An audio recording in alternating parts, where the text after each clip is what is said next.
Hello everyone, my name is George.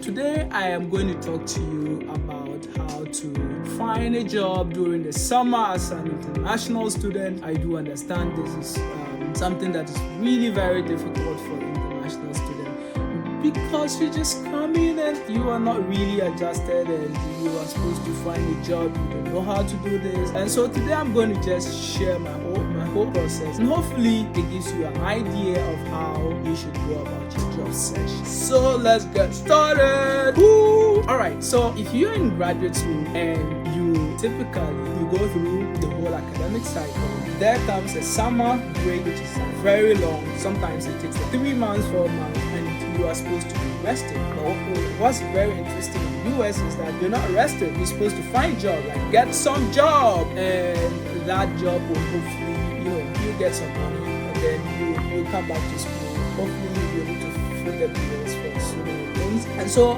the process of securing a job as an international student for your summer is somewhat kind of very different from the normal student here. And so if you are an international student, your process is going to be really kind of very different from your peers who you are in class with, who you are doing everything with, but they are not going to go through the same process like you. So what are the first things you probably do? If you are an international student, one of the things I would probably advise you to do first is when you get into the school, within the very few days or the very first days of being in the school, try to establish a relationship with your international student office. Try to ask them questions, let them give you guidance regarding how to start thinking about how to get job during the summer and all of those things. Really at the very beginning. One thing that you'll find with this approach is that if you do that, people are going to begin to kind of recommend things for you. Like maybe you should, do you know this? There's something like this that usually come at this time, So that will give you kind of some benefit on hindsight. And so if you do that, it will put you in a better position. Now, as an international student, not only is securing the job a thing for you to do. When you secure the job, you need to go through a process called, work authorization. We call it continuing practical training, CPT. Now, what this CPT is about is that CPT allows you on F1 visa or J visa to be able to work here in the US as an international student during the summer. And so for most places, you will probably have to register during the summer to do that. And so the process can be lengthy depending on where you are. And so that's something you need to kind of put in your mind. So that at the very beginning of your school year, you'll be planning towards that. Some schools usually would have hard deadlines. Like this time is the deadline for CPT applications. If you didn't apply, you would not be able to work in this. And you know how hard it will be to just sit in the house for 4 months and probably do anything, And so hopefully by the end of this video, you kind of have an idea of how to approach all of these. And hopefully it will put you in a better position, and so that you will do your summer job and wash it and hopefully get some money, come back to school and do amazing. So my process was like law school, and for in the legal industry, most of the time we have programs like diversity related programs where you can apply to. Like some areas would usually have like special programs where they would usually be recruiting a certain cadre of like graduate school students for this summer. Some of these things are things you should put yourself out there, and if you don't have a killer resume, what we call the CV, you should probably put a nice and a stellar one right from the get-go, and so that when you do anything, you put it there. Like you update your CV, like update your resume, do it constant, and so that when you need to apply to something, you just kind of pick your CV. It's not now you are like coming to start to build a CV and all of that. No, you want to have it ready to go. And so that's one thing you definitely have to have. Maybe some template of an application letter, maybe a generic one, so that hopefully when you're applying, the job will probably not be the same as the one you've written, but hopefully some key things are there that you be able to maintain and then readjust certain things to to align. So for me, if there's one thing I want you to pick from this video, is that starting really early can help you as an international student.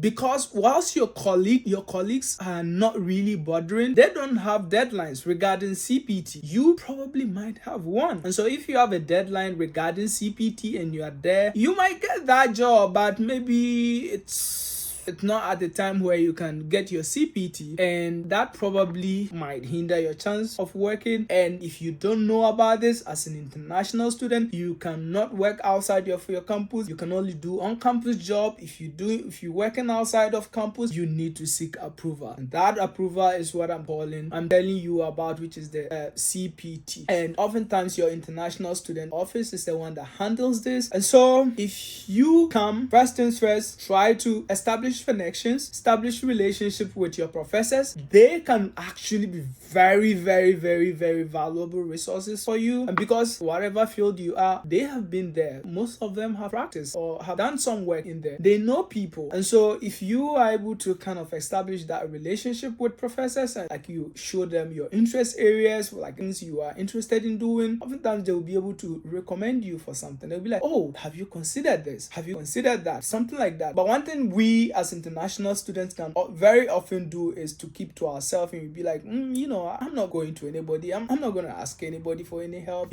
Stuff like that. That would actually go in a long way to hinder you than to help you. The more you put yourself out there and you try to connect with your professors, try to connect with industry leaders, there are programs like that are organized. You try to attend some of those so that you can network. If you don't know, the name of the game here is networking, because if someone knows you and recommends you for a job opportunity, it's really very easy for you to get that job. Even when you are interviewing, it feels very different from when you just don't know anybody, you apply and just there. Guess what? You probably might not even hear back, and worse off, you would get that sweet rejection letter. Hello, so and so. Whilst your credentials are very, very, very good, it is unfortunate that we are unable to, you don't want that to be happening to you. And so put yourself out there, try to network as much as possible.